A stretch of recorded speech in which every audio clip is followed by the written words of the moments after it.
There's 5 people on each team and there's 2 subs per team. We noticed 2 guys enter the pitch. Very, very obviously they're older. You know England summer's hot. 25 degrees here is not 25 degrees abroad. 25 degrees here is cooking. True. So he's there, bellied up, blacked out, hoodie, mask, everything. In the middle of summer, you know this guy here, he's here to cause some issues. He enters the area, he sees me, he goes, what are you saying, little man? I say, what are you telling me, bro? And then he looks around, because there's a bunch of us, and he goes, what are you man doing here? We don't hide nothing, bro. He G-checked us 100%. We fell victim to the G-check. We go, we're from that school over there. We're here to play football. No issues, none of us are affiliated. And he's looking around going, okay, say no more. He's just relishing in the power, because he's just taken 10 years to say every single sentence. He's just there chilling, going, okay.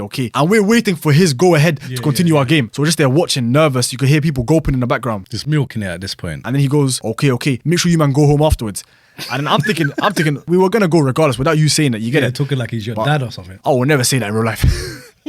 At the time, never. I go, bro, that was a plan anyway, bro. Like, you get it, we're going home. He goes, say no more. He leaves. We continue our game. And then we notice we have 5 guys on the pitch. That's 10 man. One team has 2 subs, but the other team, very noticeable, that one of their subs is disappeared, just gone. And then we hear him outside the cage. Man's leaning on the cage with his full body weight going, yo, man, have they left yet? We turn and we say, where did this guy come from? We ask him, how did you get outside? Because these guys came from the entrance. Yeah. They came and made a beeline straight to where we were playing. If you went, we would have seen you leave behind them. We didn't see you leave. He's wearing grey trousers, covered in mud. He goes, there's a foxhole that I escaped out of. Now, I know this hole because when you're playing football, the ball will come out, it will go to the little grassy area, then there's that hole underneath where foxes, they use it to come in and out of the estate. Literally, the creatures, the animal. I see people asking in my comments, what's a foxhole? It's a hole that the fox has dug out with his paws. It can't be that big. It was like this big, bro.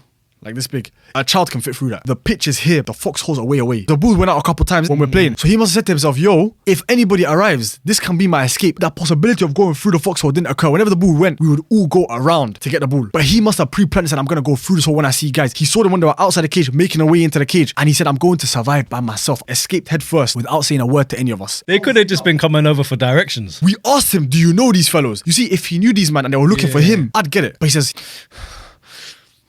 nah. They just look scary in that. For no reason. Zero affiliation.